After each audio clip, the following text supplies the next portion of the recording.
The Pulse School on RealAgriculture.com is brought to you by Saskatchewan Pulse Growers, DuPont Verticin Fungicide, and Nodulator XL.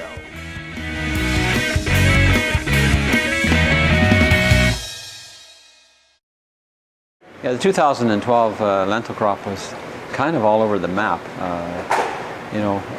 Over the years in drier cycles, lentils have performed best on the clay soils, on the flat land, and the last little while we've been seeing that flip around a little bit. Very, very microclimate puzzle out there this year. We found you could find fields 5 miles apart where one's on low-lying clays and it's flooded out and people are getting terrible yields, and there'll be areas that are sandy hills nearby that are yielding 40 bushels. So it's a complete puzzle in that sense, but that's kind of what you expect when you have extremes of weather, that you're not going to get the same pattern of productivity. Having said that, I mean, I've met happy growers and I've met sad growers, and it's so much dependent on local weather this year. Then there's the crop rotation aspect. I think there was a real in some of the areas where they've been growing lentil durum for many, many years, I think they were really seeing the effects of crop rotation. Tight rotations were depressing yields in some areas. And wherever they had squeezed, let's say, a canola crop into that or some other extension rotation, I think their lentil yields were a little bit higher. So that's something for growers to think about as well, that crop rotation isn't just about breaking up the cereals. Like, we got to think about breaking up the lentils in some areas. So whether reds or greens did better, that's really depends on farm to farm and what you choose to grow. I mean, we've had good crops and bad crops of both all over the place. So where are we at for varietal development? What's new on the horizon? What's coming? Well, of course, we've got a steady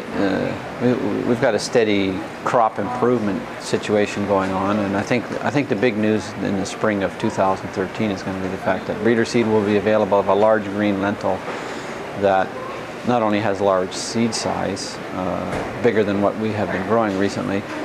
It's very high yielding. It's just head and shoulders above anything we've seen so far, and it seems to have, I think one of the reasons that contribute to that is not just its yield potential, but the fact that it probably has the best anthracnose resistance that we've seen so far. So I think we've got a large amount of breeder seed ready with that thing, and that's going to happen. It's going to be called Green Star. That's the name of the new variety, and I think it'll be going out to seed growers in some fairly large quantities over the winter. So on the red side, we're seeing, we've got the regular program. I'm not sure we have anything of that level of excitement coming on the red program this year, but we are seeing steady gains in things like lodging tolerance, disease resistance, and yield potential.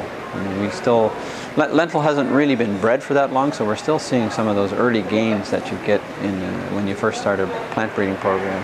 So that's a positive thing. I think we're seeing yields go up. I think the issue of herbicide tolerance is always out there. Let's say back in the pipeline a little bit more. We're seeing that there's opportunity in the next few years to develop some better herbicide tolerance for some existing herbicides and also for some new ones, as well as the Group 2. So that's a major focal point for breeding lentils always is disease resistance, and I think we're getting pretty good leads on improvements in herbicide tolerance in kind of a strategic way, because we're going to have some issues coming up with all our weed populations and their resistance to various chemistries for weed control, and we're designing this so that the lentil crop will still fit into that rotation and actually be a positive. If we can get some, for example, if we can find something that is, we're working on things like metribuzin tolerance, that sort of thing. The lentil markets have been struggling in the last couple of years due to issues of overproduction and competition in the supply chain, and that's kind of a natural cycle. But one of the ways out of it is to continue to diversify the production base. So we're probably working on up to 10 market classes of lentil right now. So everyone knows the small reds and the large greens being the two elephants in the room. But there's a few small things that are coming out. We're going to redevelop black-seeded lentils, the small-seeded ones. We're working on specialized ones that will be popular in specific countries: Spain, Bangladesh, France. We're kind of able to do designer lentils a little bit, and I guess our challenge is to keep the consumer price in place, and I think diversification of your base helps. And I guess our goal is to have all of these pulse crops being perceived as a high-protein vegetable on the dinner plate. You know.